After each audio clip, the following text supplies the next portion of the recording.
plateforme numérique bi di ko dugal ci compte Orange Money am. waaw lii lépp dana leer mais Sénégal lan la ñu war a xam on est en face d'une situation de ce qu'on appelle un coup d'état civil organisé comme ni ñu organisé woon le coup d'état civil qui a fait tomber Ablaye Wade qui utilisait ay société civile ay sponsors yéen a ngi fàttaliku bi ñuy daane Ablaye Wade ndom si yàlla si yàlla ko yàlla yërëm Lamine Diack utiliser ay fonds kiiw Russie pour financer ñoom Y'en a marre di financer ay beaucoup de sociétés fii jamono jooju beaucoup de fonds dañ doon jógee de l'extérieur sur de prétendu transfert yooyu ci yooyu loolu mooy le mode opératoire de ce qu'on appelle les coups d'état civils yi nga xam ni moom la ñuy wax les révolutions colorées yoo xam ni du Sénégal rek lañ ko pratiquer dañ ko doon pratiquer ay révolutions orange un peu partout dans le monde donc il y a des lobbies internationaux yoo xam ni dañuy ay fondations ñoo leen di financer moo tax Sonko wax na ko ci kii bi nee na société civile yëpp yi am de l'argent de l'étranger daañu leen xayma bu ñu gisee ne état étranger la ñu arrêté ko xam nga loolu moo sauvé Poutine Poutine bi révolution yi coloré yi commencé di dem ay Géorgie di daane ñoom Shevardnadze di daane ay les chefs d'État en Roumanie dem Baltes yi loolu la ñuy wax les révolutions colorées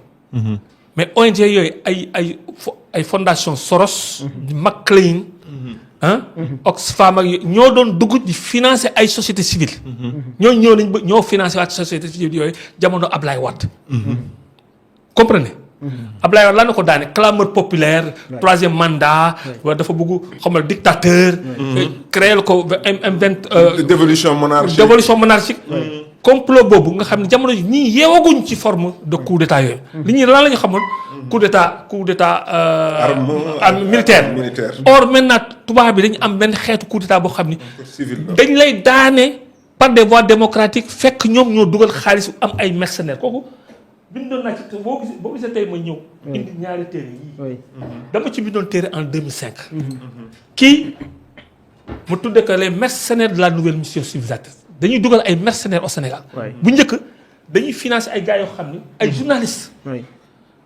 gis nga TFM bi Ablaye Wade bi ñu demandé dañu leen créer jox licence Ablaye daf ni ko Youssou duma la jox licence parce que dégg naa ni Bolloré mi ngi lay financer man temps j'étais ministre billahi wallahi tallahi mu ni ko Bolloré lu ma wax mën ngeen ko vérifier de man j'ai contribué à l'aider c'est des gens là ni ma ngi suma tuuti nii naka laa leen aider Ablaye may na leen licence pour ligne éditoriale culturelle mais pas politique te boo du fa am d'accord kon bu njëkk TFM groupe Futurs Médias pour culture rek la oui licence culturelle la amuñu licence politique mais pour que ñu débloquer loolu il fallait que ñu fexe ba un membre du gouvernement de Abdou Diouf de Ablaye Wade un ministre comme ñëw contredire loolu wane ni ubbil leen defal leen émission politique bu boobaa xam nga Ablaye du mën a réprimer loolu parce que son propre ministre qui parlait man la ñu woo billahi wallahi talaay avec Ngagne sa première émission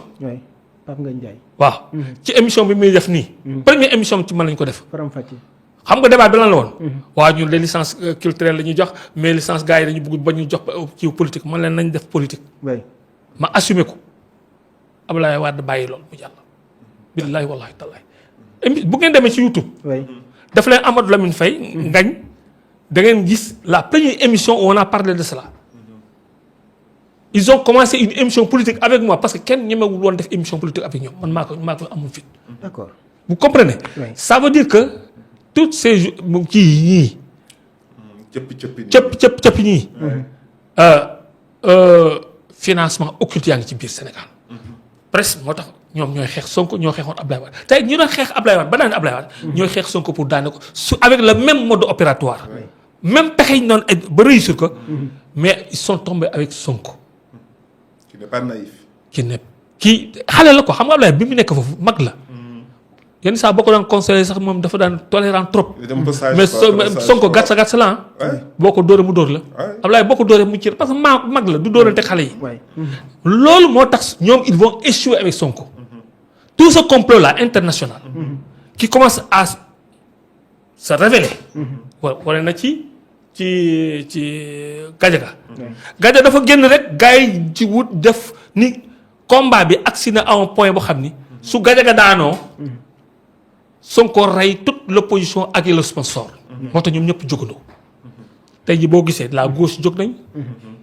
gauche caviar. les ONG ñëpp jóg nañ ñii daan wuloon wax sax ñu ngi wax. ba Karim Wade jóg nañ ça veut dire que sur le plan national international. gis nga Barthélemy dem na France 24. ñu interviewé ko. ils sont commencé à discréditer Sonko. léegi xam nga ñoom lan mooy seen espoir. mooy utiliser Diomaye. contre Sonko. et ils espèrent même faire de Diomaye le candidat de l'opposition. parce que ñoom ils n'ont pas de candidat. pour te dire à quel point est pernicieux le projet et le complot. moo tax man ma dugg ci. parce que ni ma seetaanee ba am jafe-jafe.